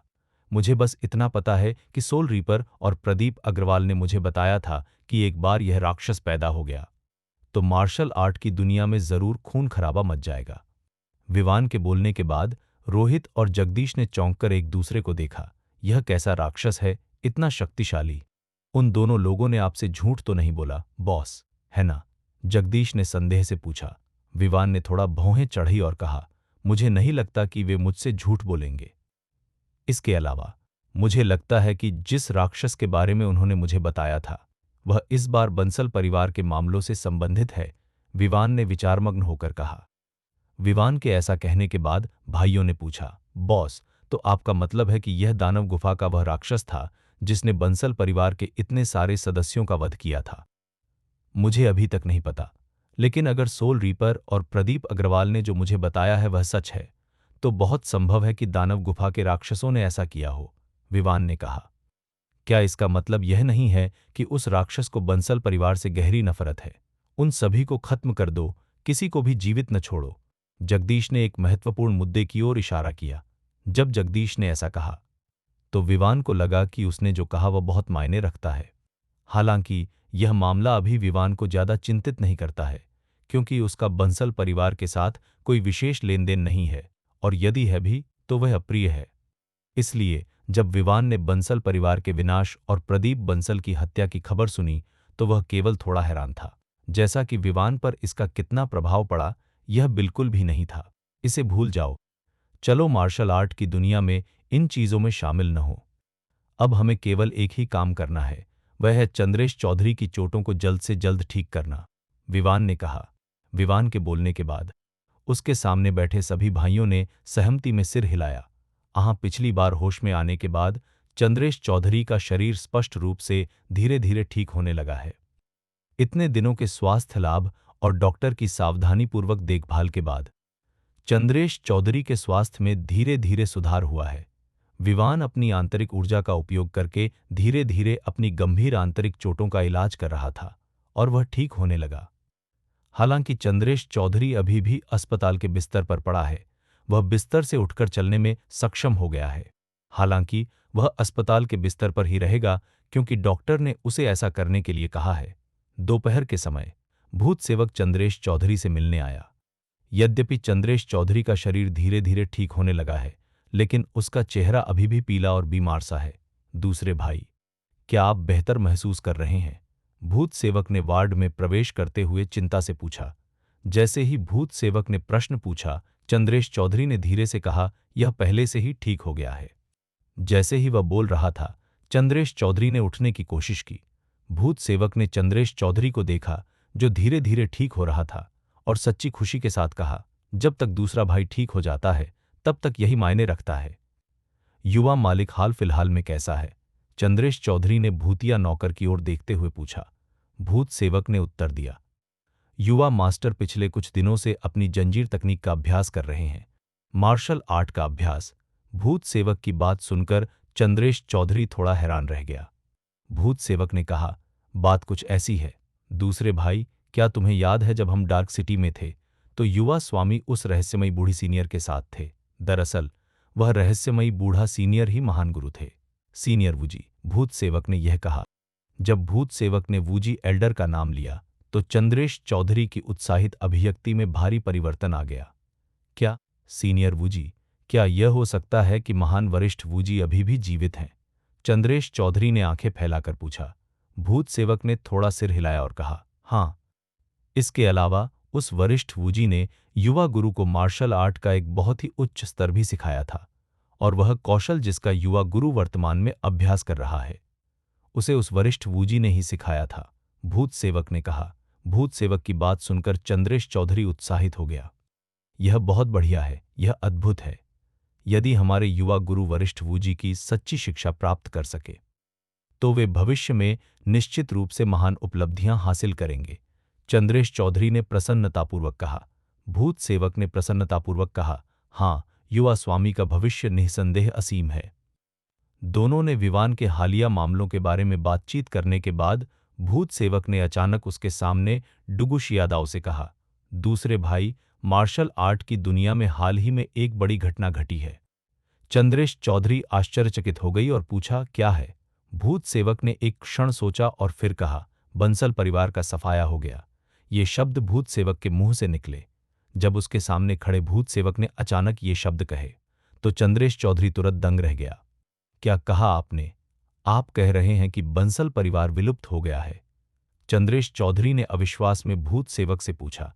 भूत सेवक ने चंद्रेश चौधरी की ओर सच्चाई से सिर हिलाया और कहा, हाँ, न केवल पूरा परिवार खत्म हो गया, बल्कि बंसल परिवार का एक भी सदस्य जीवित नहीं बचा। वे सभी मारे गए, और यहां तक कि बंसल परिवार के मुखिया प्रदीप बंसल का सिर भी काट दिया गया। जब भूत सेवक ने बंसल परिवार में घटित घटनाओं के बारे में चंद्रेश चौधरी को बताया तो चंद्रेश चौधरी की आंखें अचानक दो बार कांप उठीं। यह कैसे हो सकता है? यह कैसे हो सकता है? यह किसने किया? किस कमीने ने किया? चंद्रेश चौधरी गुस्से से दहाड़ा। चंद्रेश चौधरी का बंसल परिवार से गहरा नाता था। वर्षों पहले प्रदीप बंसल ने उसे बचाया था।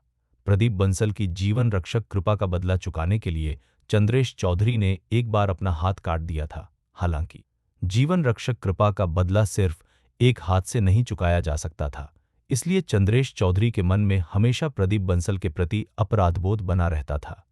इसके अलावा क्योंकि विवान ने बंसल परिवार से प्राचीन वज्रकेतु तलवार चुरा ली थी, इन सब बातों ने चंद्रेश चौधरी को बंसल परिवार का ऋणी बना दिया। लेकिन अब अचानक बंसल परिवार के पूर्ण विनाश की खबर सुनकर चंद्रेश चौधरी अभी भी स्तब्ध थी। भूत सेवक ने बगल से कहा, हमें अभी भी नहीं पता कि यह किसने किया। हम केवल यही अनुमान लगा सकते हैं कि दूसरे पक्ष के तरीके अत्यंत क्रूर और निर्दयी हैं। भूत सेवक ने कहा। चंद्रेश चौधरी की आंखें लाल थीं और उसकी मुट्ठी कसकर बंद थी, मानो वह बंसल परिवार के लिए खड़ा होना चाहता हो। भूत सेवक ने चंद्रेश चौधरी के चेहरे को देखा और चिंता से कहा, दूसरे भाई, ज्यादा मत सोचो। हाल ही में मार्शल दुनिया में बहुत कुछ घटित हुआ है, लेकिन हम अब भी आशा करते हैं कि अपनी चोटों से उबरने के बाद आप इन मामलों में शामिल होंगे, घोस्ट सर्वेंट ने कहा। चंद्रेश चौधरी ने कुछ नहीं कहा, लेकिन ठंडे चेहरे और लाल आंखों से सामने की ओर गौर से देखा। मैं चंद्रेश चौधरी ने अपने जीवन में कभी किसी के साथ गलत नहीं किया, लेकिन जिसके साथ मैंने गलत किया है वह प्रदीप बंसल है। अफसोस, मैंने कभी नहीं सोचा था कि मैं इस जीवन काल में उसकी दयालुता का बदला नहीं चुका पाऊंगा। चंद्रेश चौधरी ने अपराधबोध से भरे चेहरे के साथ कहा। भूत सेवक जानता था कि उसका दूसरा भाई बहुत वफादार और धार्मिक व्यक्ति है, इसलिए जब उसने उसे दुखी होकर यह कहते सुना तो भूत सेवक ने और कुछ नहीं कहा। अब उनकी एकमात्र चिंता चंद्रेश चौधरी की चोटें हैं। और चंद्रेश चौधरी का क्या, वह अंदर ही अंदर पछतावे से भरा हुआ था। वह अस्पताल के बिस्तर पर बेसुध पड़ा था, उसकी आंखें लाल थी, मानो वह किसी को निगल जाना चाहता हो। वह वहां अवाक बैठा रहा। और जब बंसल परिवार के विनाश की खबर आई तो विवान उसके भाई अलग अलग हद तक सदमे में थे। लेकिन यह उनके लिए कोई बड़ी बात नहीं थी, क्योंकि वे सिर्फ बाहरी लोग थे। तो कुल मिलाकर इसका अभी तक भाइयों पर ज्यादा प्रभाव नहीं पड़ा है। रात ने शीघ्र ही पूरे सशस्त्र समूह को घेर लिया। उस रात जब विवान अपनी चेन कुंग फू का अभ्यास कर रहा था, उसने अचानक अंधेरे में तेज हवा चलने की आवाज सुनी। जब विवान ने तेज हवा आती सुनी तो वह अचानक भौंचक्का हो गया और फिर अविश्वसनीय गति से बाहर निकल गया। विवान की सुनने और देखने की क्षमता अब अविश्वसनीय स्तर पर पहुंच गई है, विशेषकर जब उन्होंने महायान अप्रमेय पद्धति की आवश्यक तकनीकों में महारत हासिल कर ली तो उनके कौशल में काफी सुधार हुआ। इसलिए जब वह अचानक बाहर निकला तो उसने तुरंत तेज हवा की आवाज का स्रोत देखा। अंधेरे में एक आकृति गतिहीन खड़ी थी। एक व्यक्ति। यहां कौन है? विवान के मुंह से अचानक जोर से चीख निकली। जिस क्षण विवान दहाड़ा, आकृति ने धीरे से अपना सिर घुमाया। यह मैं हूं, उसने ये शब्द कहे। यह सुनकर विवान को एहसास हुआ कि यह एक आत्मा रीपर था। वह फिर यहां क्यों है? तुम यहां क्यों हो? विवान ने हैरान होकर पूछा, जब उसे पता चला कि दूसरा पक्ष आत्मा रीपर था। आत्मा रीपर ने विवान को देखा और कहा, मैं यहां केवल आपको यह बताने आया हूं कि जिस राक्षस के बारे में मैंने आपको पिछली बार बताया था वह पैदा हो गया है। यह सुनकर विवानी ने कहा, एक द हेर्मेप्रोडाइट। हाँ, ये शब्द आत्मा रीपर के मुंह से निकले। तुम्हें कैसे पता चला? विवान ने उत्सुकता से पूछा। क्योंकि उसने पहले ही हत्याओं का सिलसिला शुरू कर दिया है और मैं पहले ही उससे लड़ चुका हूं।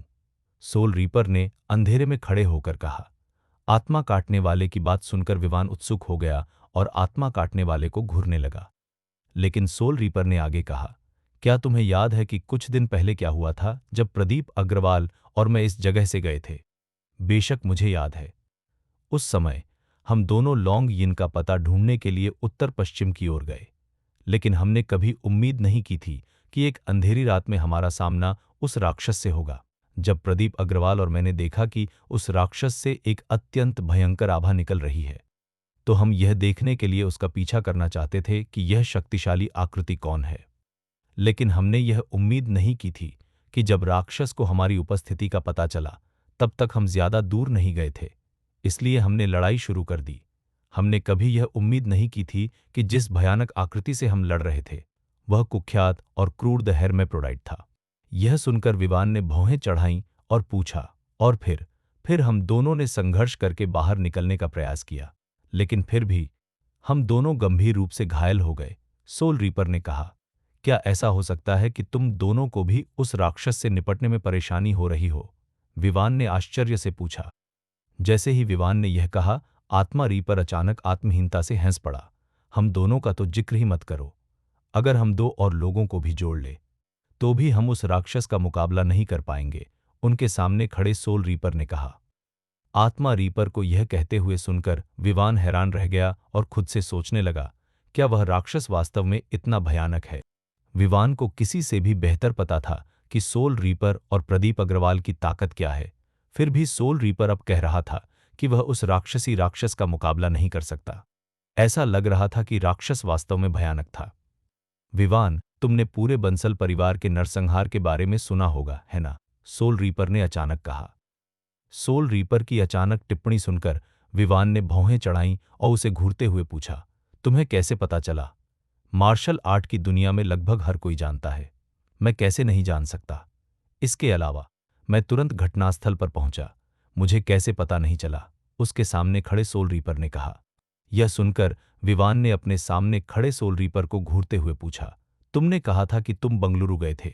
हाँ, प्रदीप अग्रवाल और मैं दौड़कर वहां पहुंचे, लेकिन बहुत देर हो चुकी थी, क्योंकि जब हम वहां पहुंचे तो बंसल परिवार के सभी 1900 सदस्य मारे जा चुके थे, और यहां तक कि प्रदीप बंसल का भी सिर काट दिया गया था। सोल रीपर ने कहा, कौन? यह सारा खून खराबा किसने किया? विवान ने अचानक पूछा। क्या तुम अभी तक इसका अनुमान नहीं लगा सकते? सोल रीपर ने जवाब दिया। सोल रीपर के शब्दों को सुनकर विवान अंततः भयभीत होकर चिल्लाने से खुद को नहीं रोक सका। यह वास्तव में वही है। क्या यह नवजात राक्षस है? द हेर्मेप्रोडाइट। जैसे ही विवान ने यह कहा, आत्मा रीपर ने अंधेरे में ठंडे स्वर में सिर हिलाया। यह सही है, यह अत्यंत क्रूर और राक्षसी राक्षस है। क्यों? वह राक्षस इतना क्रूर क्यों है? उसने बंसल परिवार के इतने सारे निर्दोष लोगों को क्यों मार डाला? विवान ने अपना गुस्सा दबाते हुए पूछा। यद्यपि बंसल परिवार और विवान के बीच कोई विशेष संबंध नहीं था, लेकिन विवान ऐसा व्यक्ति नहीं था जिसे बुरे लोगों को अत्याचार करते देखना अच्छा लगता था, खासकर तब जब बंसल परिवार में इतने सारे निर्दोष लोग थे। विवान को जाहिर है यह पता नहीं था कि द हेर्मेप्रोडाइट बंसल परिवार का नरसंहार क्यों करना चाहता था, और उसके तरीके इतने क्रूर क्यों थे। उसने जिज्ञासा से अपने सामने खड़े आत्मा रीपर को देखा और कहा। तो आत्मा काटने वाले ने विवान से कहा, क्योंकि वे पहले एक दूसरे के खिलाफ शिकायत रखते थे। इसके अलावा यह केवल बंसल परिवार ही नहीं है जिसकी उस द हेर्मेप्रोडाइट महिला के प्रति गहरी दुश्मनी है, अग्रवाल परिवार, जो एक अन्य शक्तिशाली कबीला है, भी इसमें शामिल है। आत्मा काटने वाले को इस तरह बोलते हुए सुनकर विवान निराश हो गया। क्या क्या अग्रवाल परिवार भी उस विकृत हेर्मेप्रोडाइट से जुड़ा है? विवान ने अविश्वास से कहा। उसके सामने खड़े सोल रीपर दूत ने चुपचाप सिर हिलाया। हाँ, यह कहानी कहने के लिए हमें 20 साल से भी ज्यादा पीछे जाना होगा। उस समय यिनयांग मानव बेहद क्रूर था और उसने अनगिनत लोगों को मार डाला था। इस राक्षस से लड़ने के लिए अग्रवाल परिवार के एक बुजुर्ग के नेतृत्व में मार्शल आर्ट जगत के लोगों ने यिनयांग मानव के खिलाफ एक संयुक्त अभियान शुरू किया। अग्रवाल परिवार ने बंसल परिवार और मार्शल आर्ट जगत के कई अन्य लोगों के साथ मिलकर यिनयांग मानव को लुआन पर्वत की तलहटी तक धकेल दिया। हालांकि यिनयांग मानव क्रूर और क्रूर था, फिर भी वह इतने सारे विशेषज्ञों की घेराबंदी का सामना करने में असमर्थ रहा। अंत में यिनयांग मानव गंभीर रूप से घायल हो गया और आत्महत्या करने के लिए एक चट्टान से कूदने को मजबूर हो गया। लेकिन मरने से पहले उस क्रूर राक्षस ने एक खूनी शपथ छोड़ दी। उसने कहा कि जब तक वह जीवित रहेगा, वह स्वयं 4 प्रमुख परिवारों का सफाया कर देगा, किसी को भी जीवित नहीं छोड़ेगा और उन्हें अपने खून के कर्ज का भुगतान करना होगा।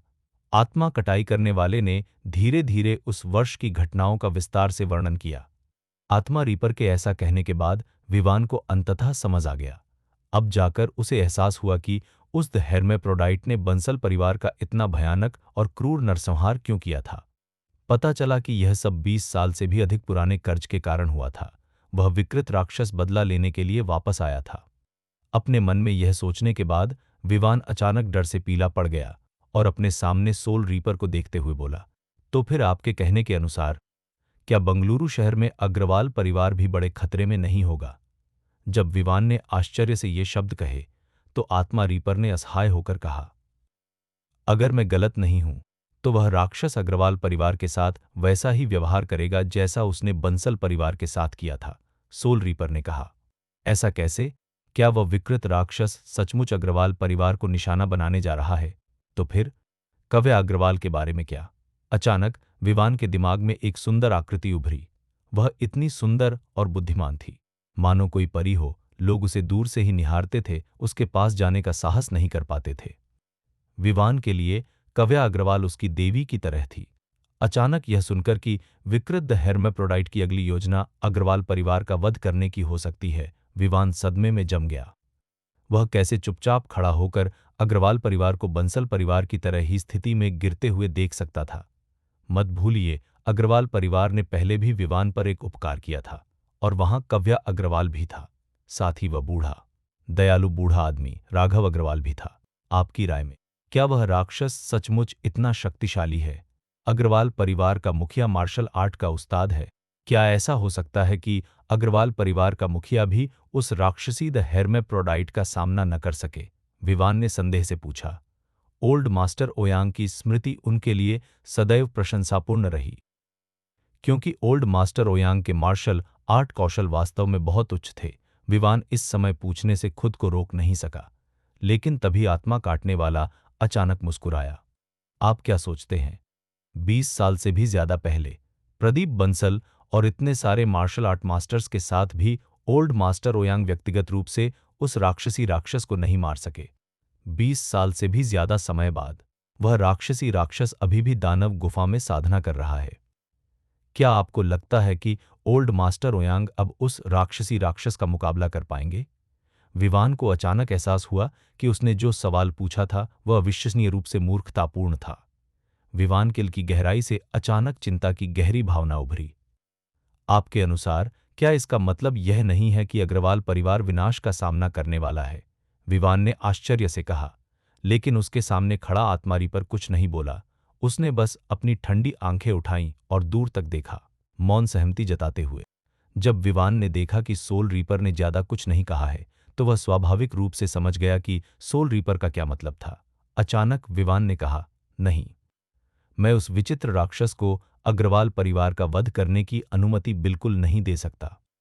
ओ विवान के अचानक शब्दों को सुनकर सोल रीपर रुक गया, अंधेरे में विवान को देखने के लिए मुड़ा और पूछा, तो फिर तुम क्या करना चाहते हो? मैं कुछ लोगों की मदद लेने जा रहा हूं। ये शब्द विवानदे के मुंह से निकले। जब विवान ने यह कहा, तो सोल रीपर ने थोड़ा भौहें चढ़ाईं और विवान की ओर देखते हुए पूछा, क्या आप अग्रवाल परिवार की मदद करने जा रहे हैं? विवान ने अंधेरे में सिर हिलाया। निश्चित रूप से अग्रवाल परिवार ने एक बार मुझ पर एक एहसान किया था। इसके अलावा वह विकृत राक्षस बहुत क्रूर था। मैं बंसल परिवार जैसी क्रूर घटना को फिर से होने की अनुमति बिल्कुल नहीं दे सकता, विवान ने गुस्से से कहा।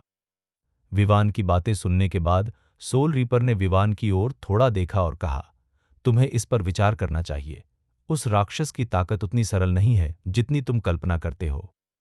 मैं गारंटी दे सकता हूं कि एल्डर वूजी और नरक के द्वार के स्वामी के अलावा इस दुनिया में शायद कोई भी ऐसा नहीं है जो उस राक्षसीद हेर्मेप्रोडाइट का सामना कर सके। सोल रीपर ने विवान को याद दिलाया, आत्मा काटने वाला सच कह रहा था। एक विचित्र व्यक्ति एक ही रात में पूरे बंसल परिवार को खत्म करने में सक्षम था। कोई केवल कल्पना कर सकता है कि यह कितना भयानक था। लेकिन विवान चुपचाप खड़ा होकर इस राक्षस को अग्रवाल परिवार का वध करते हुए कैसे देख सकता था? इसलिए विवान ने दृढ़ता से कहा, कोई बात नहीं, मैंने अग्रवाल परिवार के पास जाने का फैसला किया है। विवान के शब्दों को सुनने के बाद सोल रीपर को पता था कि आगे अनुनय बेकार था और वह केवल धीरे से आह भर सकता था और कह सकता था, ठीक है, चूंकि आप अग्रवाल परिवार के मामलों में हस्तक्षेप करने पर जोर देते हैं, तो मैं केवल आपको शुभकामनाएं दे सकता हूं। जब आत्मा काटने वाले ने बोलना समाप्त किया, तो वह पीछे मुड़ा। विवान ने सोल रीपर को जाते हुए देखा और पूछा, और तुम कहाँ जा रहे हो? मैं ड्रैगन के खून के बारे में सुराग ढूंढने में आपकी मदद करता रहूंगा, सोल रीपर ने अंधेरे में कहा। आत्मा रीपर के ऐसा कहने के बाद वह कदम दर कदम अंधेरे में चला गया। जहां तक विवान का सवाल है, वह अग्रवाल परिवार के लिए चिंता से भरा हुआ था। एक पल के चिंतन के बाद वह मुड़ा और तेजी से शस्त्र समूह की ओर चल पड़ा। सशस्त्र समूह में वापस लौटने के बाद विवान ने आराम नहीं किया, बल्कि सीधे अपने भाइयों के कमरे में चला गया। दूर से मैं देख सकता था कि मेरे भाइयों के कमरों में अभी भी रोशनी जल रही थी। आगमन पर विवान ने तुरंत अपने भाइयों के दरवाजे खटखटाए और अंदर से जगदीश की आवाज आई, कौन है भाई? तभी उन्हें दरवाजे की ओर आते कदमों की आहट सुनाई दी। तेजी से आते कदमों की आवाज सुनकर जगदीश ने तेजी से दरवाजा खोला और देखा कि विवान उसके सामने खड़ा है। छोटे मालिक, जगदीश ने आश्चर्य से कहा जब उसने देखा कि यह विवान था। इस समय कमरे में मौजूद राक्षस जी एचो और यश राणा ने भी विवान को देखा। उसने पुकारा, बड़े भाई। उसी समय विवान धीरे धीरे अंदर आया। भाइयों को रात में विवान को उनसे मिलने आते देख थोड़ा आश्चर्य हुआ, लेकिन तेज तर्रार रोहित मदद नहीं कर सके और पूछ बैठे, विवान क्या हुआ? क्या कुछ हुआ है? रोहित के बोलने के बाद विवान ने धीरे से अपना चेहरा उठाया और अपने सामने खड़े सभी भाइयों की ओर देखा। विवान ने कहा, मुझे आप सभी को कुछ बताना है। यह सुनकर भाइयों ने पूछा, बड़े भाई क्या हुआ? विवान ने फिर पूछा, क्या आप जानते हैं कि बंसल परिवार के इतने सारे सदस्यों की दुखद मौतों के लिए कौन जिम्मेदार था? जब भाइयों ने विवान को यह कहते सुना, तो वे सभी दंग रह गए और पूछा, यह कौन है? यह उस राक्षसी गुफा का विचित्र राक्षस है जिसके बारे में मैंने तुम्हें पहले बताया था, विवान ने कहा। हाँ, यह सचमुच विकृत चीज है। भाई अभी भी सदमे में विवान को देख रहे थे। विवान, तुम्हें कैसे पता कि यह उस राक्षस की मांद के राक्षस ने किया था? बूढ़े राक्षस जी ने अचानक विवान की ओर देखते हुए पूछा। विवान, क्योंकि किसी ने इसे अपनी आंखों से देखा था। अपनी आंखों से देखा? क्या ऐसा हो सकता है कि बंसल परिवार में अभी भी लोग जीवित हों? क्या उसने उस राक्षस को देखा था? ओल्ड गे ने उत्सुकता से पूछा। नहीं, वे बंसल परिवार से नहीं हैं। वे सोल रीपर्स हैं, विवान ने कहा। आत्माओं को काटने वाला। भाइयों को तुरंत आश्चर्य हुआ जब उन्होंने सुना कि यह नरक के द्वार से आया वही आत्मा काटने वाला था। उस आदमी को कैसे पता चला? क्या हो सकता है कि वह बंसल परिवार के विनाश के समय वहां मौजूद था? भाइयों ने उत्सुकता से पूछा। विवान ने थोड़ा सिर हिलाया और कहा। विवान ने कहा, वह वास्तव में अपराध स्थल पर मौजूद था और उसने उस विकृत राक्षस से लड़ाई भी की थी और उस विकृत राक्षस के कारण लगभग अपनी जान गंवा दी थी। जब विवान ने यह कहा तो उसके भाई असमंजस में खड़े होकर उसे हैरान आंखों से घूरने लगे और सोचने लगे कि उसे इतना सब कैसे पता है। विवान उनकी आंखों में संदेह देख सकता था, इसलिए उसने अपने भाइयों को देर रात फिर से सोल रीपर के आने के बारे में सब कुछ बताया। यह सुनकर भाइयों को अंततः बात समझ में आ गई। पता चला कि सोल रीपर एक और सशस्त्र समूह लेकर आया है। इसमें कोई आश्चर्य नहीं कि विवान को इस बारे में पता था। जब भाइयों को समझ में आया कि क्या हुआ था, तो जगदीश खुद को रोक नहीं सका और खुद से बुदबुदाया, वह विचित्र राक्षस वास्तव में क्रूर है। एक क्षण की चुप्पी के बाद विवान ने अचानक कहा, मुझे अब सबको कुछ बताना है। विवान के इतनी गंभीरता से बोलने के बाद उसके सभी भाई उसकी ओर देखने लगे और पूछने लगे, क्या बात है? विवान ने कहा, हमें तुरंत अग्रवाल परिवार के पास जाने की तैयारी करनी होगी। अग्रवाल परिवार? अग्रवाल परिवार के पास क्यों जाना? जब भाइयों ने विवान को यह कहते सुना तो वे आश्चर्यचकित हुए बिना नहीं रह सके कि विवान ने अचानक अग्रवाल परिवार के पास जाने का फैसला क्यों किया। क्योंकि वह विकृत राक्षस अग्रवाल परिवार के साथ उसी तरह पेश आएगा जैसे उसने बंसल परिवार के साथ किया था। विवान ने सच्चाई उजागर कर दी। जब विवान ने अचानक कहा कि अग्रवाल परिवार को भी बंसल परिवार जैसा ही भयानक भाग्य भुगतना पड़ सकता है, तो उसके भाई सदमे से अवाक रह गए। आह, बिल्कुल नहीं। वह सनकी व्यक्ति अग्रवाल परिवार को क्यों निशाना बना रहा है?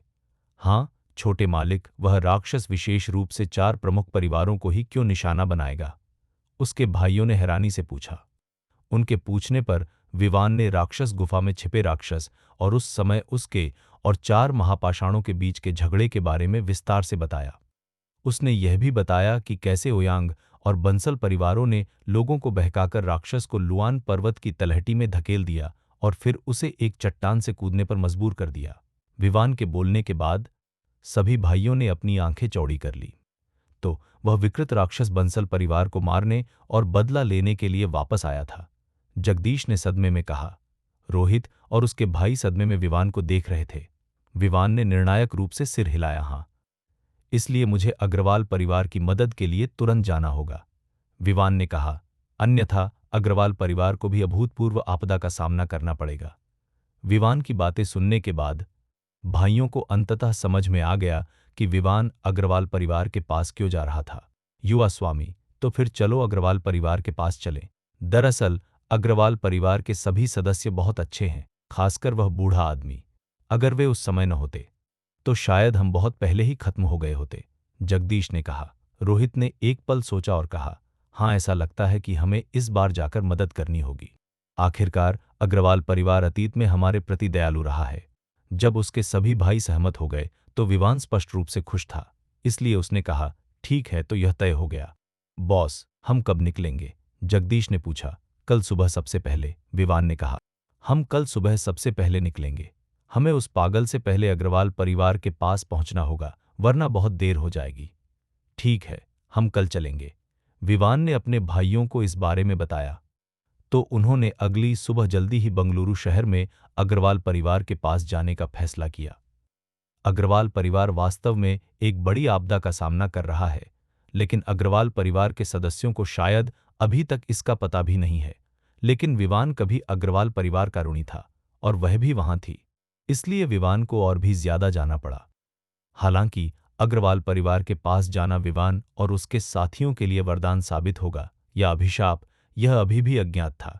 ए वार्ड के अंदर चंद्रेश चौधरी का शरीर मूल रूप से चलने में सक्षम था, लेकिन अभी भी उसे कुछ मामूली आंतरिक चोटें थीं जो अभी तक ठीक नहीं हुई थीं। चंद्रेश चौधरी ने कई बार बिस्तर से उठने के लिए कहा था, लेकिन डॉक्टरों ने उसे हर बार रोक दिया। उन सभी ने कहा कि चंद्रेश चौधरी को बिस्तर से उठने से पहले जितना संभव हो सके ठीक हो जाना चाहिए। चंद्रेश चौधरी के पास कोई विकल्प नहीं था और इसके अलावा यहाँ वास्तव में कुछ भी नहीं हो रहा था, इसलिए वह पिछले कुछ दिनों से अपने अस्पताल के बिस्तर पर चुपचाप रहकर अच्छा व्यवहार कर रहा था। उस रात भूत सेवक चंद्रेश चौधरी के बीमार कमरे में आया। चंद्रेश चौधरी का शरीर मूलतः ठीक हो चुका था और भूत सेवकों के कदमों की आहट दूर से सुनी जा सकती थी जब वे गलियारे से यहाँ की ओर कदम दर कदम बढ़ रहे थे। दूसरा भाई। एक क्षण बाद भूत सेवक ने धीरे से अस्पताल के कमरे का दरवाजा खोला। अंदर जाने के बाद उसने चंद्रेश चौधरी को देखा। चंद्रेश चौधरी अस्पताल के बिस्तर से थोड़ा उठकर बैठ गई।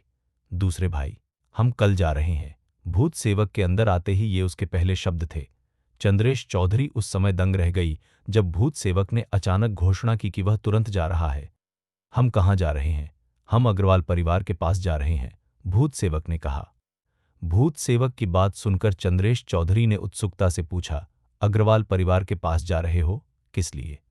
क्योंकि अग्रवाल परिवार बड़ी मुसीबत में पड़ने वाला है, इसलिए युवा मालिक ने हमें अग्रवाल परिवार की मदद करने के लिए उनके पास ले जाने का फैसला किया है, भूत सेवक ने कहा। भूत सेवक की बातें सुनकर चंद्रेश चौधरी और भी उलझन में पड़ गया। उसने सामने खड़े भूत सेवक की ओर देखा और पूछा, तुम्हारा क्या मतलब है? क्या अग्रवाल परिवार किसी बड़ी मुसीबत में है? फिर भूत सेवक ने राक्षस गुफा में राक्षसों, बंसल परिवार के विनाश और अग्रवाल परिवार के सामने आने वाली आसन्न आपदा के बारे में सब कुछ बताया। यह कहते ही चंद्रेश चौधरी तुरंत चौंक गई। तो आपका मतलब है कि अग्रवाल परिवार को भी बंसल परिवार जैसी ही विपत्ति का सामना करना पड़ेगा? चंद्रेश चौधरी ने अविश्वास से पूछा। हाँ, तो युवा स्वामी ने अग्रवाल परिवार की मदद के लिए तुरंत रवाना होने का फैसला किया है, भूत सेवक ने कहा। भूत सेवक की बात सुनकर चंद्रेश चौधरी अचानक अपने बिस्तर से उछल पड़ा। चंद्रेश चौधरी को अचानक बिस्तर से उठते देख भूत सेवक दंग रह गया और बोला, दूसरे भाई, आप क्या कर रहे हैं? मैं भी जाना चाहता हूं। मैं भी अग्रवाल परिवार के पास जाना चाहता हूं, चंद्रेश चौधरी ने कहा। जब भूत सेवक ने अपने दूसरे भाई को यह कहते सुना कि वह भी अग्रवाल परिवार के पास जा रहा है, तो वह तुरंत नाराज हो गया और जल्दी से उसे रोकने की कोशिश करते हुए कहा, दूसरे भाई, आपकी चोटें अभी तक ठीक नहीं हुई हैं। आप कैसे जा सकते हैं? आपको यहाँ रहना चाहिए और आराम करना चाहिए।